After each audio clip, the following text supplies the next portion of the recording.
बिस्मिल्लाहिर्रहमानिर्रहीम। अस्सलामुअलैकुम।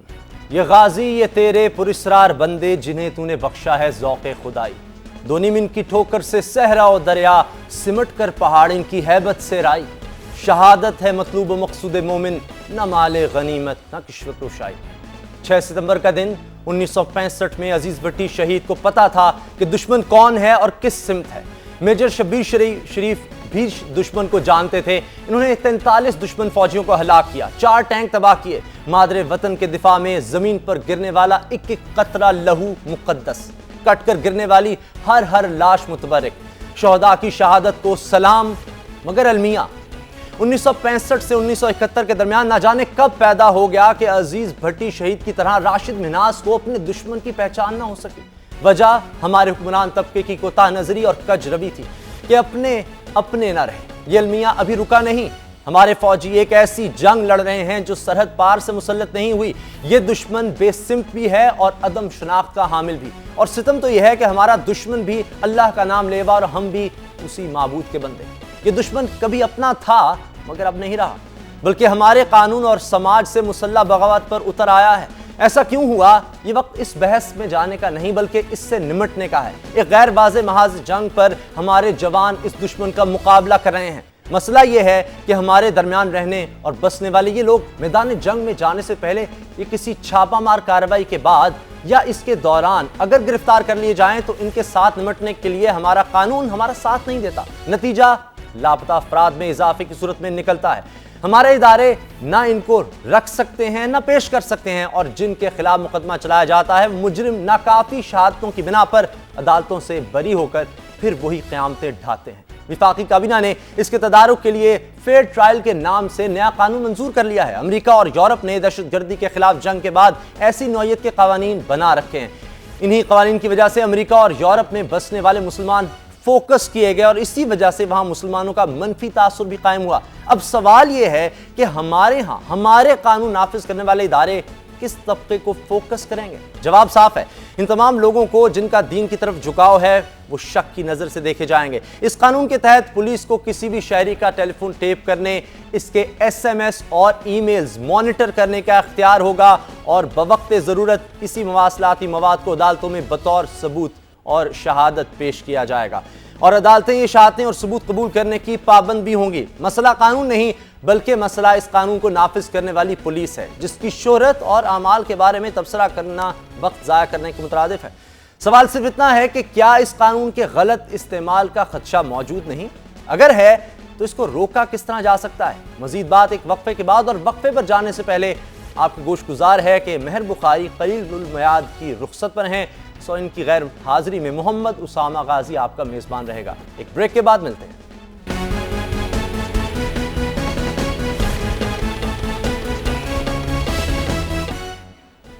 क्या आपके फ़ोन और कंप्यूटर अब टेप हुआ करेंगे और आपको इसका पता भी नहीं होगा? इसी बारे में हम बात करेंगे। पहले मैं अपने मुअज़्ज़िज़ मेहमानों का तारुफ करवा देता हूं। सबसे पहले स्टूडियो में मेरे साथ मौजूद हैं air marshal retired Shahid Zulfiqar sahab, senior leader हैं पाकिस्तान तहरीक इंसाफ से इनका ताल्लुक़ है। इनके अलावा सेंटर सईद गनी साहब हैं, पाकिस्तान पीपल्स पार्टी से इनका ताल्लुक़, इस्लामाबाद स्टूडियो से हमें ज्वाइन किया है।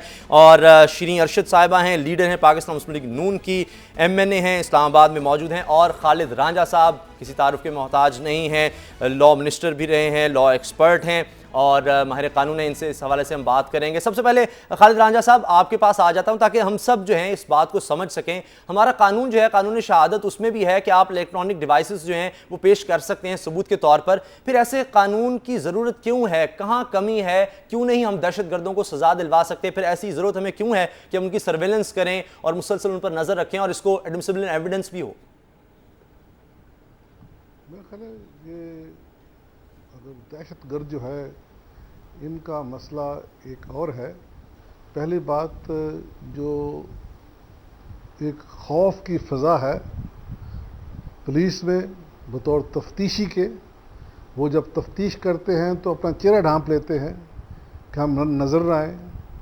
अदालत जो है वो खौफ होती है, प्रोसिक्यूटर वो खौफ होता है, और इस खौफ की फ़ज़ा में हुकूमत किसी को कोई तहफ़्फ़ुज़ नहीं देती। ये वजह है इन मुल्ज़मान को सज़ा ना मिलने की। There is lack of commitment. और उसकी वजह क्या है? बेसिक वजह यह है कि जो लोग इसमें मुलव्वस होते हैं तफ्तीश में या अदालती मसले पे या प्रोसिक्यूटर होते हैं, उनको तहफ़्फ़ुज़ नहीं होता जो कि बाहर के मुल्कों में गवाहान को दिया जाता है, यहाँ नहीं मिलता। इसलिए there is lack of will at the very outset कि हाँ जी हम इनको हाथ डालें या ना डालें। ये जो शहादत वाली बात है, इसमें तो कोई रुकावट है ही नहीं, पहले भी ये कानून मौजूद है, और अगर इनके पास मौजूद हो कानून तो यकीनन उसको अदालतें एक्सेप्ट करेगी। असल बात यह है कि और अदालतें भी जो हैं उनको एक, मैं समझता हूँ एक ऐसा अजीब प्रॉब्लम है कि उनको चूँकि तहफ़्फ़ुज़ नहीं दिया जाता, वो भी दिल जबी से केस को नहीं सुनते हैं, और बहुत केसों में तारीख पड़ जाती है, हाँ जी मुल्ज़म पेश नहीं होते, पुलिस उनको पेश नहीं करती। तो ये एक जनरल फ़ज़ा है which is cause of delay. अच्छा, सईद गनी साहब ये फरमाइएगा, ऐसे लग रहा है कि जैसे कवानीन तो हमारे पहले भी बहुत से मौजूद हैं, फ़ोन्स जो हैं उसमें अगर आप कोई गलत उसका इस्तेमाल करें, इस तरह के मैसेज करें, आपको पकड़ा जा सकता है, इंसदाद दहशतगर्दी एक्ट मौजूद हैं और बहुत से इस तरह के हमारे पास कवानीन हैं। उन्हीं से मसला हल नहीं हो सकता था जिस पर अब काबीना को ये बिल मंजूर करना पड़ा है, अभी पार्लियामेंट में पेश होगा और मंजूर भी हो सकता है? देखें, एक तो हमें ये चीज़ जहन में रखनी चाहिए कि जैसे जैसे वक्त गुजरता जा रहा है, टेक्नोलॉजी में बहुत ज़्यादा तरक्की हो रही है और नए नए आलात और नए नए ज़राए जो हैं वो पैदा हो रहे हैं, और उन्हीं चीज़ों का फ़ायदा उठाकर उनको दहशतगर्दी के लिए भी इस्तेमाल किया जा रहा है। जहाँ उनके बहुत से फ़वायद हैं तो कहीं ना कहीं उनका मिसयूज़ भी हो रहा है, और ये बात बिल्कुल मैं समझता हूँ जायज़ है कि हमें बदलते हालात के साथ साथ अपने कवानीन में तब्दीली भी करनी चाहिए। लेकिन जिस कानून की अभी आप बात कर रहे हैं, जिसका हम तस्करा कर रहे हैं, यकीनन ये बहुत अहमियत का हामिल है, और इसके अंदर प्राइवेसी की भी बात आती है, लोगों की प्राइवेट लाइफ की भी बात आती है, और ये जब पार्लियामेंट के सामने आएगा तो यकीनन इस पर बहुत सारी मैं समझता हूँ कि बहस भी होगी, और मुमकिन है कि इसके अंदर कुछ तब्दीलियाँ भी हो जाएँ, ताकि एक तो किसी की प्राइवेट लाइफ के अंदर कोई इस तरह की इंटरफेरेंस ना हो सके कि जिससे वो ये महसूस करे कि उसके जो ज़ाती मामलात हैं वो कोई उनको चेक कर रहा है, मॉनिटर कर रहा है। दूसरा ये भी ज़रूरी है कि हमारे यहाँ बदकिस्मती से मिसयूज़ बहुत होता है अथॉरिटी का, तो अगर किसी इदारे को इख्तियार दिए जा रहे हैं तो कहीं ऐसा तो नहीं कि वो उसको मिसयूज़ करे या उसको गलत इस्तेमाल करे। तो मैं समझता हूँ कि इस पर बहुत ज़्यादा गहरी नज़र रखने की ज़रूरत है, और पार्लियामेंट में जब आएगा ये कानून तो इस पर बहस होगी, लेकिन ये मैं ज़ाती तौर पर समझता हूँ कि इसकी ज़रूरत बिल्कुल है, और जिस किस्म के वाक़यात इस मुल्क में हो रहे हैं, जिस किस्म की दहशतगर्दी का हमें सामना है, हमें कानून ऐसे बनाने चाहिए कि उसमें से कोई दहशतगर्द फ़ायदा उठाकर या अदालतों के ज़रिए अपनी आज़ादी को आसान बना सके। अच्छा, शीरीन अरशद साहिबा ये फरमाएगा, मुस्लिम लीग नून दूसरी बड़ी जमात है, वो क्या सोची इस बारे में? पार्लियामेंट में पेश होने वाला है बिल?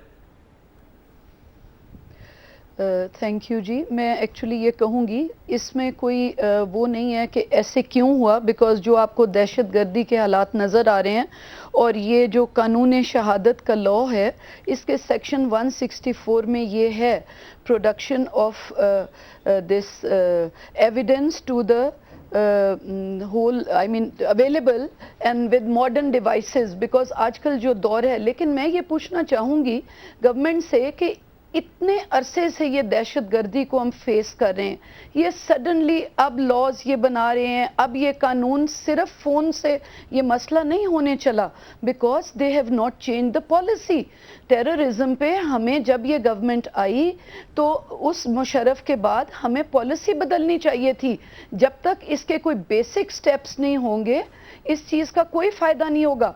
हालांकि जितने भी देखें ना, जो चीज़ एक लॉ में है और जो अल्हम्दुलिल्लाह हमारे कोर्ट्स बिल्कुल फ्री एंड फेयर हैं, वो जो भी जिस चीज़ को एक्सेप्ट करेंगे अकॉर्डिंग टू लॉ, और जो कंट्री की सिक्योरिटी के लिए जो भी चीज़ एविडेंस के लिए जो अकॉर्डिंग टू लॉ है उसमें कोई हर्ज नहीं है। लेकिन मैं ये कहती हूँ कि वाई ओनली दिस, इस सिर्फ फ़ोन से तो कुछ नहीं होगा जब तक पॉलिसी को ना बदला जाए। So many things are to be you see looked after जी। लेकिन देखिए ना, मलिक इसहाक जो है वो एक दहशतगर्द कालेदन तंजीम से उनका ताल्लुक है, और वो मानते हैं कि कत्ल किए गए, और इस तरह की तकारीर करते हैं, उनके पम्फलेट्स होते हैं, उनकी ज़ाहिर है वीडियोज़ भी अवेलेबल हैं ऐसी तकारीर, मगर उसके बावजूद वो छूट जाते हैं अदालत से। इस तरह के मसाइल भी हमारे पास हैं। शाहिद साहब मैं आपकी तरफ आऊँगा, तहरीक इंसाफ जी मैं शाहिद साहब से पहले स्टूडियो में मौजूद हैं। शाहिद ज़ुल्फ़िकार साहब ये फरमाएगा, पाकिस्तान तहरीक इंसाफ इस पर क्या सोच रही है? कानून ठीक है अपनी जगह मौजूद हैं, लेकिन और पेश भी किए जा सकते हैं, लेकिन अब तो ये हो सकता है सर्वेलेंस जो है वो जारी रहेगी किसी भी शख्स की, और आपको पता भी नहीं है, और आपका फ़ोन और कंप्यूटर जो है उसकी सारी जो है रिकॉर्ड जो है वो कोई किसी एजेंसी के पास या पुलिस के पास होगा। जी उसामा, बिल्कुल आपने ठीक कहा। देखें, ये सब कुछ मैं समझता हूँ पहले से हो रहा था। अगर आप समझते हैं कि आपका टेलीफोन टैप नहीं हो रहा, तो वो अगर वो करना चाहें तो वो इस वक्त फ़ौरन टैप कर सकते हैं, ऐसी कोई बात नहीं है। मगर जो राजा साहब ने बात कही थी, मेरे हाल में वो उसके ऊपर आप देखें कि ये कानून के आने से अब वही जो है वो लीगलाइज हो गया है, उसको लीगल कवर दे दिया है। और जो एजेंसियां या जो भी पुलिस या जो भी है वो अब इसको बतौर यानी एविडेंस पेश कर सकेगी। और उम्मीद तो ये रखते हैं कि इस तरह से जो है कन्विक्शंस कुछ ज़्यादा हो जाएंगी। मगर साथ ही साथ जो खदशात आपने भी ज़ाहिर किए और बाकी दोस्तों ने भी, प्राइवेसी वाला, मिसयूज़ वाला, इसके लिए तहफ़्फ़ुज़ात जो हैं वो बिल्कुल सही हैं। और इसके लिए हमें देखना पड़ेगा कि भाई अथॉरिटी कौन है, क्या अदालतें होंगी जो ऑथराइज़ करेंगी, क्या इसका कुछ सिस्टम होगा, क्या इसमें कोई वो प्री कंडीशंस होंगी कि जी अगर ये मतलब आप एविडेंस पेश कर सकते हैं किसी जज को, तो वो फिर आपको ऑथराइज़ कर सकता है कि हाँ जी प्राइमा फेशी ये एविडेंस है। जैसे मोहतरमा ने फरमाया, ये भी हमें नहीं समझना चाहिए कि इस कानून के बनने से, इस लॉ के आने से दहशतगर्दी ख़त्म हो जाएगी। ये तो एक छोटा सा स्टेप है। और वाकई ही जब तक आप एक प्रॉपर काउंटर टेररिज्म पॉलिसी नहीं बनाएंगे, और हमारी पार्टी का तो ये मुस्तकिल स्टांस रहा है कि जी उसमें पहला स्टेप ये होगा कि आप अपनी वॉर को डिफ़ाइन करें। ये आपकी वॉर नहीं है जो अमेरिका के साथ आप बैठे हुए, उनकी एफ-पैक वॉर है, आपकी सिर्फ पाकिस्तान में है। और आपकी वॉर की जो या दहशतगर्दी की जो हिस्ट्री है वो 9/11 से बहुत पहले की है। और ये बड़े अफसोस से कहना पड़ता है कि ये स्टेट स्पॉन्सर्ड भी थी। जब मिलिटेंसी को अपनाया गया, जब रशियन इन्वेजन के बाद जब वो रशिया को निकाला गया, तो हमने, और ये मतलब ये तो अब हिस्ट्री में आ चुकी हैं ये सारी बातें, ये जो जिहाद लॉन्च किया गया, हमारी फ़ौजी क़यादत उस वक़्त की जो थी, उन्होंने जो जिहाद लॉन्च किया, तो ये जिहादी उन्हीं के तो ट्रेन किए हुए हैं। अच्छा, और उसके बाद से फिर ये मैं चाहूँगा सईद गनी साहब से इसका जवाब लूँ कि क्या ये वाकई बाहर की जंग है और हमने खुद से अपने पर मुसलत कर रखी है। लेकिन खालिद रांझा साहब, इससे पहले जिस तरह आपने मिस यूज़ की बात की, हमारे यहाँ कानून तो पहले ही मौजूद हैं लेकिन उनका इस्तेमाल सही तरह से नहीं होता, तो कौन रोकेगा इसके मिस यूज़ को कि कोई भी शख्स जाके, एजेंसी है वो किसी का भी फ़ोन टेप कर रही है, कंप्यूटर जो है उसका टेप हो रहा है, और वो फिर इसमें तो ये कहा गया कि वो कंप्लेंट भी उसकी एंटरटेन नहीं कर सकते सेशन जज, तो फिर किस तरह से इसको किया जाएगा, इस कानून का गलत इस्तेमाल ना हो? कौन देखेगा? अदालत देखेगी, हुक्मरान देखेंगे, कौन देखेगा? मैं समझता हूँ इस ऐसे कानून को बुरी तरह से अब्यूज़ किया जाएगा, इसका आर्बिट्री इस्तेमाल होगा। आपको याद होगा कि पहले भी जो एंटी टेररिज्म लॉ है उसमें कहा यह गया कि अगर कोई मुल्ज़म जो है कोई बयान देता है पुलिस अफसर के सामने तो वो शहादत में माना जाएगा। सुप्रीम कोर्ट ने उसे मुस्तरद किया कि ये कानून जो है ये हमारे कानून शहादत के मुनाफी है, तो चूँकि इसका मिसयूज़ होता था। तो अब भी मैं समझता हूँ कि जब आप शायद इन्वेजन पर्सनल प्राइवेसी पे हो जाए, लेकिन यह मसला जो दहशतगर्दी है वो हल नहीं हो सका। पहले ये आइडेंटिफाई करें कि हाँ जी हमारे रास्ते में ये चीज़ रुकावट है और उसके लिए हमें कानून साजी करनी चाहिए। अगर वो रुकावट आइडेंटिफाई नहीं करते तो ये कानून साजी जो है इट्स इन द एयर, और इसका ना कोई सिर होगा ना पैर होगा। लेकिन ये भी कहा जाता है शहादत के लिए जो कानून शहादत है, कानून शहादत में काफ़ी गुंजाइश है हर किस्म की शहादत की। और फिर आप एक देखेंगे, मुझ से बेहतर लोग समझने वाले हैं कि ईव्स ड्रॉपिंग जो है वो उसकी इस्लाम इजाज़त नहीं देता। ठीक है, लेकिन ये तो जंग की हालत है और उसमें जाहिर है हमारे लिए बहुत अहम है, कोई ना कुछ तो हमें करना होगा, क्योंकि दहशतगर्द पकड़े जाते हैं और फिर छूट जाते हैं अदालतों से। मैं ब्रेक के बाद आप सबकी बात सुनेंगे, शहादत की बात करेंगे, तो फिर आप देखेंगे क्या कानून शहादत इस्लाम से मुतसादम है कि नहीं। ठीक है, ब्रेक के बाद मिलते हैं। ब्रेक के बाद आएंगे तो सवाल उठाएंगे क्या दहशतगर्दी की जो जंग है हमारी है भी या नहीं है, और उसके बाद ये जो कानून है कितना ज़रूरी है, कितना आम है हमारे लिए। ब्रेक के बाद मिलते हैं।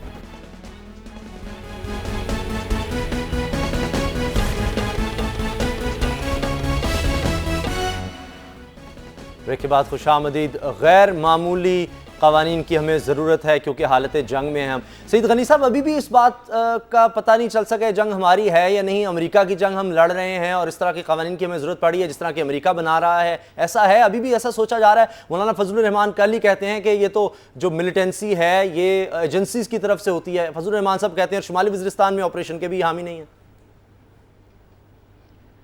देखिए, मौलाना फजलुर रहमान साहब का अपना एक नुक्ता नज़र है और वो एक मखसूस मकतबा फ़िक्र से जो लोग ताल्लुक़ रखते हैं उनको रिप्रेजेंट करते हैं, तो वो अपनी राय देने में आज़ाद हैं।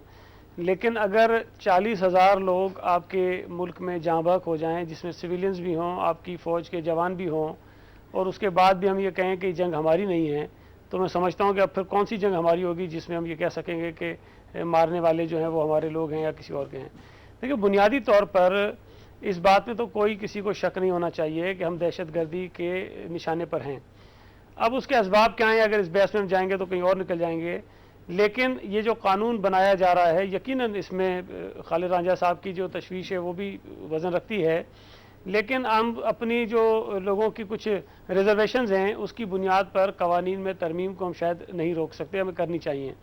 दूसरी बात यह है कि जिस किस्म के वाक़यात का हमें सामना है, और ख़ुद अभी आपने भी कहा, खालिद रांझा साहब ने भी बताया कि लातादाद ऐसे लोग जो दहशतगर्दी में मुलविस थे वो पकड़े गए, लेकिन वो अदालतों से छूट जाते हैं, और जो कवानीन के अंदर कुछ कमी है या कोई कोताही है या कहीं कोई खामी रह जाती है तो उसका बेनिफिट उनको मिल जाता है।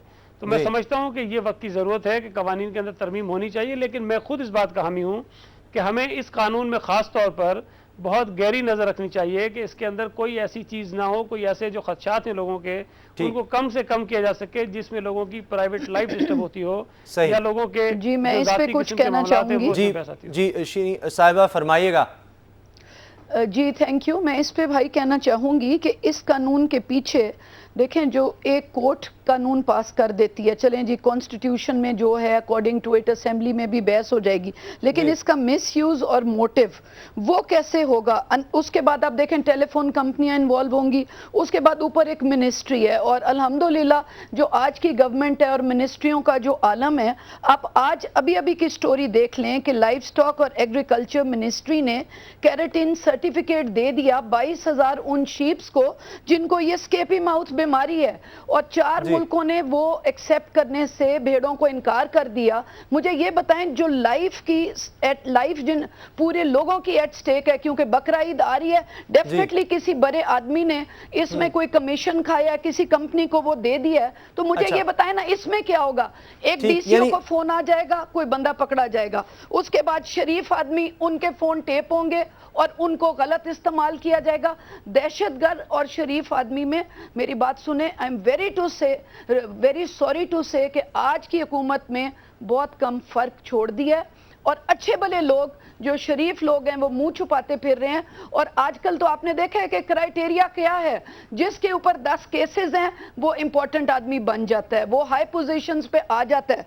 तो इस कानून के साथ साथ इसकी इंप्लीमेंटेशन की रिस्पॉन्सिबिलिटी आज की गवर्नमेंट तो नहीं दे सकती जी, किसी सूरत नहीं दे सकती। ठीक है, फिर शायद आप समझ रहे हैं, आप आएंगे तो कुछ बेहतरी कर सकेंगे। सईद गनी साहब ये फरमाइएगा कि लापता जो बेहतरी नहीं, लेकिन मैं ये कहती हूँ कि जिस हुकूमत का बजट से ज्यादा करप्शन है वो हुकूमत कोई कौम के लिए बेहतरी नहीं कर सकती। आज का आपको मैंने हेल्थ हैजर्ड एक वाकया बताया कि क्योंकि बकरा ईद आ रही है, पहले उन्होंने शीप्स को स्मगल कर दिया।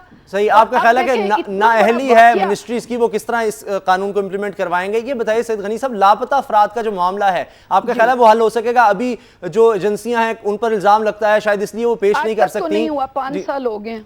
अच्छा, सईद गनी साहब आप फरमाइए कि आपका क्या ख्याल है, लापता अफराद अब फिर एजेंसीज पेश कर सकेंगी? अगर ये उनके पास इल्ज़ाम उन पर आता है, वो केस भी चलता रहता है, इसलिए पेश कर सकते हैं कि वो सबूत जो हैं वो नहीं ला सकते और उनको इसी बुनियाद पर, शक की बुनियाद पर उठाया जाता है, सर्वेलेंस उनकी की जाती है। अब कानूनी तहफ़्फ़ुज़ होगा तो फिर अदालत में बताएंगे कि इस बुनियाद पर हमने इनको पकड़ा था।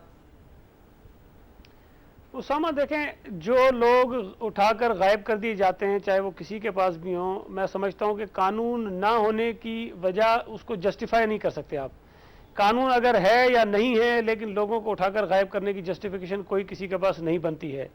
लेकिन अगर कुछ इदारे ये समझते हैं कि शायद इसलिए लोगों को वो अदालतों में पेश नहीं करते कि शायद वो वहाँ से छूट जाएंगे, तो ये बात फिर भी मुनासिब नहीं है। लेकिन एक चीज़ में सिर्फ जो हमारी मोहतरम MNA साहिबा फरमा रही थी कि इस हुकूमत ने कुछ नहीं किया, तो मैं सिर्फ थोड़ा याद दिला दूं आपको कि इस मुल्क में जब सजाद अली शाह साहब से PMLN का झगड़ा हुआ तो उसकी बुनियाद ये थी कि PMLN ने मिलिट्री कोर्ट्स कायम कर दी थी और जिसको सुप्रीम कोर्ट ने रद्द किया था, जिसके बाद इनका झगड़ा हुआ और उन्होंने सुप्रीम कोर्ट के चीफ साहब को निकाल के फेंक दिया था।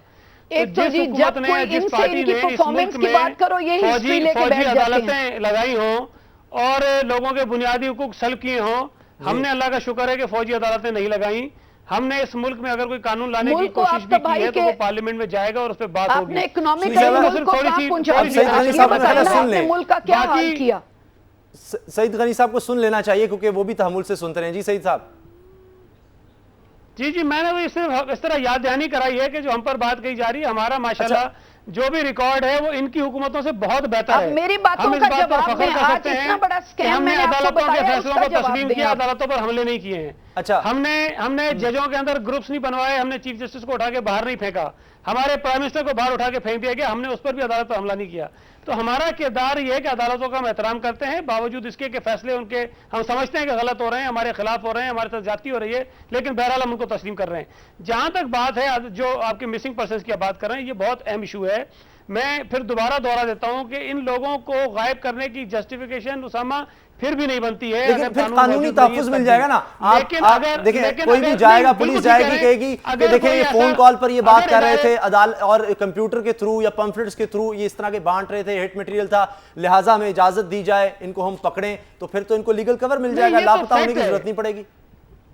उसामा ये तो फैक्ट है। देखे ना, जो टेक्नोलॉजी आई है उसका मिसयूज तो बिल्कुल हो रहा है, इससे ना मैं इनकार कर सकता हूं ना आप इनकार कर सकते हैं, लेकिन हमें इसका कोई रास्ता निकालना चाहिए। लेकिन पार्लियामेंट में जब ये चीज आएगी तो तमाम सियासी जमातें वहां मौजूद हैं, माशाल्लाह बड़े बड़े काबिल लोग पार्लियामेंट के अंदर मौजूद हैं, वो यकीनन इस पर बात करेंगे। अगर बात करने के बाद, बहस मुबाहिसे के बाद एक ऐसा कानून सामने आ जाता है जिससे आपके मुल्क में जो दहशतगर्दी हो रही है उस पर किसी हद तक आप कोई चेक लगा सकें, कोई दहशतगर्दों के खिलाफ अदालतों में कोई सबूत बेहतर तौर पर पेश कर सकें, तो मैं समझता हूं कि इसे हमें अच्छे अमल के तौर पर लेना चाहिए, बजाय इसके कि हम उसको पहले से ही बुरा भला कहना शुरू कर दें। ठीक है, खालिद रांझा साहब, आपने जिस खदशे का इजहार किया है कि इसका मिसयूज होगा और अभी जो हमें इम्प्लीमेंटेशन है इस कानून की, इसको बेहतर बनाना चाहिए, गवाही नहीं पेश होते, खौफजदा रहते हैं, वकील खौफजदा होते हैं, किस किस को पुलिस प्रोटेक्शन देगी? पुलिस की तो अपनी प्रोटेक्शन जो खतरे में है, हम पूरे मुल्क में देखते हैं पुलिस वाले भी मारे जाते हैं। तो ये बेहतर नहीं है कि इस तरह से आपके पास फोन कॉल्स और कंप्यूटर की तरफ से और पम्फलेट्स के थ्रू आपके पास डाटा मौजूद हो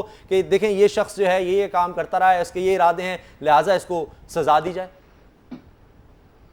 मैं समझता हूँ कि इसमें आएगी आर्बिट्रीनेस, आप अपनी अपनी तरजीहात पे जिसको चाहे पकड़ना शुरू कर देंगे।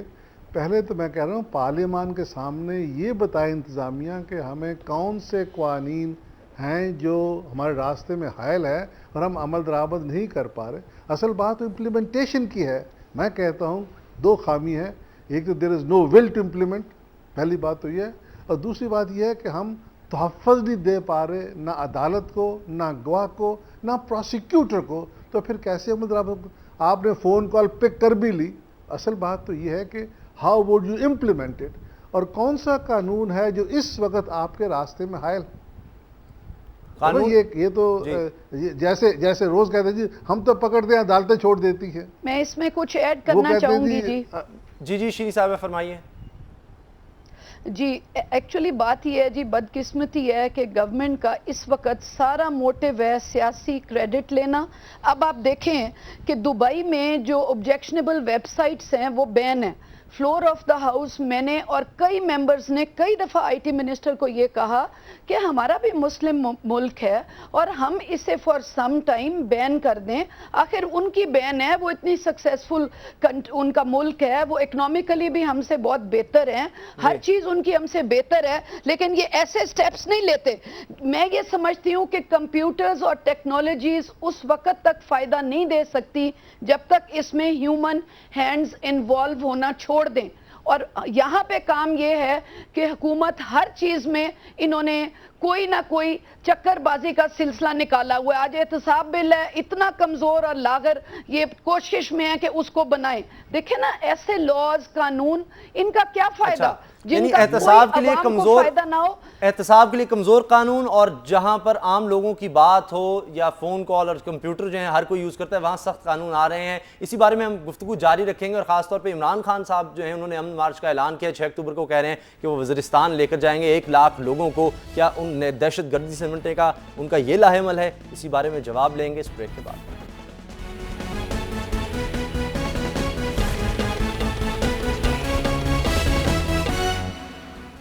हुकूमत तो दहशतगर्दी खत्म करने के लिए एक और कानून लाने का सोच रही है, लेकिन तहरीक इंसाफ का कहना है कि अमन मार्च किया जाएगा वज़ीरिस्तान की जानिब। 6 अक्टूबर उन्होंने तारीख दे रखी है। शायद जुल्फ़िकार साहब, ये तरीका है दहशतगर्दी ख़त्म करने का? हालांकि TTP की जानिब से थ्रेट भी है कि खुदकुश हमला किया जाएगा। देखिए, ये दहशतगर्दी ख़त्म करने का तरीका तो नहीं है। हम जो हमारा बुनियादी मकसद है वहाँ जाने का, वो उसको आप समझें। हम ये बताना चाहते हैं दुनिया को, और ख़ास तौर पे जो पाकिस्तान के अवाम हैं जिनको कुछ खबर पहुंचती ही नहीं है मेरे ख़्याल में, कि देखें वो भी एक पाकिस्तान का हिस्सा है, वहाँ भी पाकिस्तानी बसते हैं और उनके साथ जुल्म हो रहा है। ये जो आप तालिबान जो एक बहुत बड़ा मसला खड़ा हुआ है, ये सबसे ज़्यादा असरअंदाज कहाँ होते हैं? ये फाटा में ही हो रहे हैं। ये फाटा के अवाम है जिनकी ज़िंदगी को उन्होंने यानी बिल्कुल तबाह करके रखा हुआ है, वहाँ के निज़ाम को दरम बरम करके रखा हुआ है। और उनको वो जो 50-60 लाख की आबादी है फाटा की, उसको प्रोटेक्शन चाहिए गवर्नमेंट की जी। उसकी बजाय आप क्या है, वो जो FPAC वॉर यानी जो वॉर ऑन टेररिज्म है, उसके तहत उनके ऊपर ना सिर्फ तालिबान उनके ऊपर हमले करते हैं, ना सिर्फ तालिबान उनके बच्चे जो हैं वो गायब कर देते हैं, उनको कुछ काम नहीं करने देते। उसके अलावा जो अमरीकी ड्रोन्स हैं वो भी उन्हीं के इलाकों लेकिन में मेरा नहीं ख्याल आपके अमन मार्च से या ड्रोन हमले रुक जाएंगे, या वो लोग जो हैं लोगों को कत्ल करना छोड़ देंगे। सईद गनी साहब, आपको नहीं लगता कि कानून तो करने देना ये इसको? मैं कोशिश करता हूं आपको दोबारा हूं, कानून जो है वो बेशक लाना जरूरी हो, चले मान भी लेते हैं, लेकिन आपको नहीं लगता है मसला इतना खराब हो चुका है कि ऑपरेशन की जरूरत है? सवाब ने आपने किया, शुमाली वज़ीरिस्तान में ऑपरेशन होना चाहिए। 1 लाख बच्चे अब भी वैक्सीन से सिर्फ इस वजह से महरूम रह गए, वहां जाने नहीं दिया जाता। ऐसे हालात हैं, हमारे जवानों को अगवा करके उसके बाद उनको कत्ल किया जाता है, उनकी गर्दनें काट दी जाती हैं। ऑपरेशन हल नहीं है, सिर्फ कानून से मसला नहीं, क्योंकि कानून के शिकंजे में तो लोग आते ही नहीं। देखिए, ये उसामा एक वक्त में आप एक चीज़ तो नहीं करते हैं। जाहिर है कि जब आप ऑपरेशन करने जाते हैं, अगर उसके साथ साथ आप कानून भी बना रहे हैं और दीगर इकदाम भी कर रहे हैं, तो ये तो सब एक साथ चीज़ें चलती रहती हैं। और दूसरी बात जो हमारे शायद किसी साथी ने कही कि मिसयूज़ इसका होगा, देखिए हमारे यहाँ किस चीज़ का मिसयूज़ नहीं हो रहा। अगर पुलिस का मिसयूज़ हो रहा तो क्या पुलिस को ख़त्म कर देंगे या उसको बिल्कुल बंद करके फेंक देंगे? आप नहीं कर सकते। क्या हमारे यहाँ मदरसों का मिसयूज़ नहीं हो रहा तो क्या आप कहेंगे कि मदरसों को ख़त्म कर दें? कि हमारे यहाँ और ऐसे बेशुमार चीज़ें हैं, बहुत सारे ऐसे इदारे हैं जिनका मिसयूज़ हो रहा है। तो मिसयूज़ के नाम पर आप उन चीज़ों को बंद नहीं कर सकते, रोक नहीं कर सकते। आइडेंटिफाई तो कर सकते हैं, निशानदेही कर सकते हैं। मिसयूज़ होता है उसके ऊपर नज़र रखें और कोशिश करें कि उसका मिसयूज़ ना हो। तो इस कानून में भी इसी तरह की कोशिशें की जानी चाहिए कि जहाँ जहाँ लोगों के खदशात हैं, उन खदशात को मद्देनजर रख के उसके अंदर उसी तरह की चेंजेस लानी चाहिए। अच्छा, आप नहीं समझते स्वात में इतना बेहतर हो गया है माहौल, उसके बाद अब आप नहीं समझते शुमाली वज़ीरिस्तान में भी कोई ऑपरेशन की ज़रूरत है? देखिए, जहाँ जहाँ पर बदअमनी है, लेकिन जाहिर है कि ऑपरेशन करने के लिए बहुत सारी चीज़ों को मद्देनज़र रखना पड़ता है। सवात का जो ऑपरेशन हुआ वो तो एक बहुत बड़ी मिसाल है कि पूरे शहर को खाली करवाया गया और उसके बाद में ऑपरेशन हुआ, फिर लोगों को रीसेटल किया गया। तो ये एक बहुत बड़ी मिसाल है। और जो हमारे दोस्त अभी कह रहे थे कि ऑपरेशन से हल नहीं निकलता, तो सवात और मालाकंड डिवीजन पूरा एक उनके सामने रोशन मिसाल पड़ी है कि किस तरह कामयाबी से हुआ और लोग अब निस्बतन बहुत अमन व सुकून से रह रहे हैं। उससे पहले वहाँ पर कोई फौजी हमारा भाई जो है वर्दी में नहीं जा सकता था, गवर्नमेंट की कोई रिट नहीं थी, पाकिस्तान का झंडा कोई नहीं लगा सकता था। तो अब वो हालात काफ़ी बेहतर हुए। और अगर और जगहों पर भी दहशतगर्दी के इस किस्म के वाक़यात हो रहे हैं तो मैं समझता हूँ कि अगर ज़रूरत है तो ऑपरेशन बिल्कुल होना चाहिए, और अगर ऑपरेशन के बगैर मसले का कोई हल हो सकता है तो हमें वो भी इख्तियार करना चाहिए। लेकिन सवात को इतना आपकी अगर अच्छी मिसाल है, श्री अरशद साहिबा आपकी तरफ आऊँगा, बताएं आपका क्या ख्याल है? मुस्लिम लीग नून क्या समझती है? ये हल नहीं है कि इस तरह ऑल आउट जाया जाए और लोगों को खत्म किया जाए? नहीं ओसामा, आप मेरी बात सुने। ये फिर हमारी बड़ी बदकिस्मती है कि पॉलिटिकल माइलेज के लिए एक तो गवर्नमेंट ने बड़े बड़े इश्यूज और सेंसिटिव इश्यूज जिस पे आम आदमी सुनता है वो कहते हैं अच्छा यार इन्होंने उठाया। 4.5 साल ये चुप रहे, इन्होंने कोई मैनिफेस्टो नहीं, कुछ नहीं, कोई अपनी पॉलिसी नहीं, कोई इन चीज़ों के लिए पॉलिसी की ज़रूरत है। और दूसरा ये अब इलेक्शंस में जाने के लिए इनके पास कौम को बताने के लिए कुछ नहीं है। ये बड़े बड़े इश्यूज जो कौम इनसे पूछती है, सवाल कर रही है, वो इन्होंने आजकल रेस कर लिए हैं। और दूसरी पार्टी जो है, मैं ये कहना चाहती हूँ, जो पार्टी अभी गवर्नमेंट में इसमें नहीं है, असेंबली में, ये लोग इवेंट्स का सहारा लेके ये समझते हैं कि इससे बड़ी पॉपुलैरिटी मिल जाती है। ठीक है, मीडिया और आम लोगों के लिए तो हो सकती है कि जी बड़ा मीडिया पे खबर बन गई, जी फलाना फलानी जगह गया, इतना जुलूस लेके गया, ये हुआ इंटरनेशनल मीडिया। बट अब लोग मांगते हैं रोटी, लोग मांगते हैं बिजली, लोग मांगते हैं खुदा के लिए ये लोगों के लिए करें कि ना कि इवेंट्स का सहारा लेकर। और दूसरी बात, पार्टियों में ये देखा जाए कि जो नई बनने वाली पार्टी है उनमें लोग कौन है? वही तो लोग हैं जो पीएमएलएन और पीपीपी के छोड़े हुए लोग हैं, जो जिन्होंने पहले कितने कितने साल तहरीक इंसाफ की तरफ जो तहरीक इंसाफ करती है जी वही नून फॉलो करती है। और ये ना कहें इवेंट्स, जब हमने पहली हमने पेशावर में धरना दिया था, उसके बाद सरहद असेंबली ने भी और नेशनल असेंबली ने रेजोल्यूशन पास करनी पड़ी आपको कि जी ड्रोन हमले बंद करो, अगर हम ना जाते तो आप कुछ ना करते। पीएम सरायकी थे, उन्होंने क्या किया सरायकियों के लिए? आज इन्होंने बैठ के जी सूबे के लिए रेजोल्यूशन पीएमएलएन का, और जनाब गवर्नमेंट ने उठा लिया, कमीशन, कई कवानीन आ रहे हैं, ठीक है, कमीशन बनाया, हमारे सामने बहुत से कवानीन है, बिल्कुल नए सूबों का कानून, बल्दियाती निजाम का कानून, अब ये दहशतगर्दी के खिलाफ कानून जो है हमारे सामने। खादिर रांझा साहब, तमाम मुल्कों में इस तरह के कवानीन बनाए गए, श्रीलंका में हमने देखा कि बहुत सख्ती करना पड़ी। आपको नहीं लगता अब वक्त आ गया है, हमें थोड़ी सी कुर्बानी देनी पड़ेगी अपनी प्राइवेसी की, शायद उससे कुछ बेहतरी आ सके? फ़िरका वारियत की जो जंग है इसमें हमें धकेला जा रहा है, हर जगह कराची में आप देखें कत्ल गारतगरी है, भत्ता है, इसका भी खात्मा हो सकेगा अगर इस तरह से सर्वेलेंस हो सकेगी। आप देखें फ़ोन पर ही पर्चियां दी जाती हैं, फ़ोन पर सारा कुछ जराइम हो रहे हैं और न जाने कितने हो रहे हैं। तो बेहतर नहीं है जब कोई पेश नहीं होता हम फ़ोन और कंप्यूटर के थ्रू एविडेंस पेश करें और उसी पर सज़ा हो जाए और मामला ख़त्म? नहीं, आप सज़ा तो ऐसे नहीं दे सकते ना कि जी फ़ोन पे सुन के सज़ा दे दें, आपको शहादत पेश करनी पड़ेगी। अगर आप कोई शहादत मिलती नहीं, लॉ एंड ऑर्डर है, इस बात को अच्छी तरह जानते हैं। सब्जेक्ट है, प्लीज़ जी मेरी बात सुनिएगा, लॉ एंड ऑर्डर सूबाई सब्जेक्ट है, कानून सूबाई सब्जेक्ट है, जहाँ तक लॉ एंड ऑर्डर का तल्लुक है। अदालतें जो हैं ये सूबाई सब्जेक्ट है, गुहान का पेश करना सूबाई सब्जेक्ट है, जेलें सूबाई सब्जेक्ट है। अगर आप कहते हैं कि हमसे नहीं हो सकता तो फिर वो और बात है। असल बात क्या you have the capacity to enforce law not, और कानून तरमीम करते हैं ये निशानदेही करके कि यहाँ तक तो हम सक्सेसफुल हैं, आगे हम नहीं हो पा रहे, खुदारा कानून तब्दील करें। पहले अपनी कैपेसिटी तो आप बताएं कि do you have the capacity to enforce the laws. आज तक कौन सी सियासी पार्टी है जो इक़्तिदार में नहीं पाकिस्तान में? किसी एक का बता दें। हर सियासी पार्टी इस वक्त इक़्तिदार में है। फेडरल जो हुकूमत है इसमें भी तमाम पार्टियां 2 साल रही हैं, और अब भी मैं समझता हूँ एक यू स्क्रैच में बैक, आई स्क्रैच में बैक, अब भी इस वक्त तमाम पार्टियां जो हैं एक दूसरे मिल के इक़्तिदार में हैं। तो असल इशू जो है, प्लीज आइडेंटिफाई कि ये कानून हमारे रास्ते में रुकावट है, फिर कानून तरमीम कीजिए। अच्छा, कानून बिल्कुल तरमीम की, तो इसीलिए सब जवाब दीजिए, निफाज नहीं आपसे होगा, इसका मतलब है कानून अगर आप ले भी आए आप नाफिज नहीं कर सकेंगे। जो इस्तेमाल होता है इन आर्बिट्री मैनर वो ना बनाए। जी सईद गनी साहब, आज तक कोई भी कानून जो आप लाए उसका सही तरह निफाज नहीं कर सके, इस तरह इसका भी यही हाल होगा, ये लग रहा है तमाम लोगों का ख्याल है।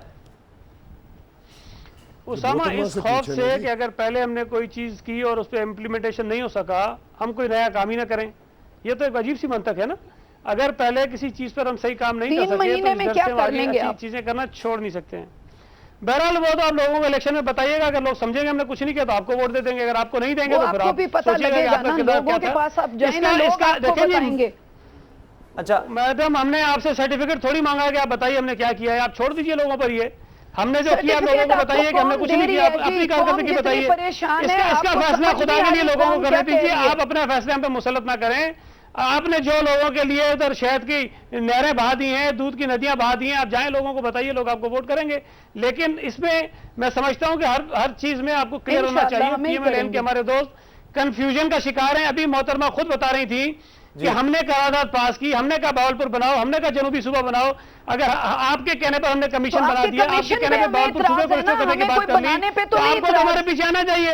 आप उससे भी बैकआउट कर अच्छा, गए। आखिर में और क्योंकि आप वक्त नई कम चीजें लेकर आए कि जी, पूरे पे मुल्क में सूबे इतराज है बनाए। ना, हमें अच्छा, बनाने पे तो नहीं वक्त इतराज। बिल्कुल खत्म हो गया। मैं आप चाहूंगा, misquote वक्त मैंने ना करें मेरी बात को। कम कुछ मिला शायद जुल्फिकार साहब को, आखिर में उनसे कमेंट्स ले लेते हैं। आपके नज़दीक ये दहशतगर्दी का मसला कैसे होगा, वेरी ब्रीफली? देखिए जी, मेरे ख्याल में राजा साहब ने बड़ी सही बात कही थी कि अगर पॉलिटिकल विल होगी तो हल हो सकता है। हम भी यही समझते हैं कि इसको अगर लीडरशिप चाहेगी, अगर हुकूमत खुद कानून को फॉलो करेगी और उसमें पॉलिटिकल विल होगी तो ये बिल्कुल क्लियर हो सकता है।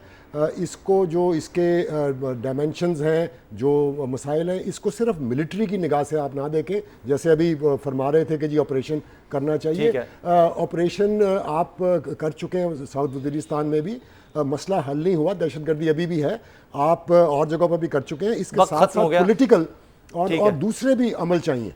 चलें ठीक है, वक्त खत्म हो गया। मैं अपने मेहमानों का शुक्रिया अदा करूंगा। स्टूडियो में मेरे साथ मौजूद थे शाहिद जुल्फिकार साहब, खालिद रांझा साहब, इनके साथ साथ सईद गनी साहब और शीनी अरशद साहबा। आप सबका बहुत बहुत शुक्रिया। ये था आज का प्रोग्राम। यानी कानून कोई भी हो, अगर वो आ रहा है तो उस पर नज़र रखनी होगी कि उसका गलत इस्तेमाल ना हो। आपके और मेरे फ़ोन और कंप्यूटर अगर टेप होते हैं तो फिर हमें भी ध्यान रखना होगा कि उनका गलत इस्तेमाल तो कोई नहीं कर रहा, और वो लोग जो दहशतगर्दी फैला रहे हैं उनके खिलाफ कार्रवाई हो, आम आदमी को महफूज रखा जा सके। इजाज़त दीजिए, अल्लाह हाफ़िज़।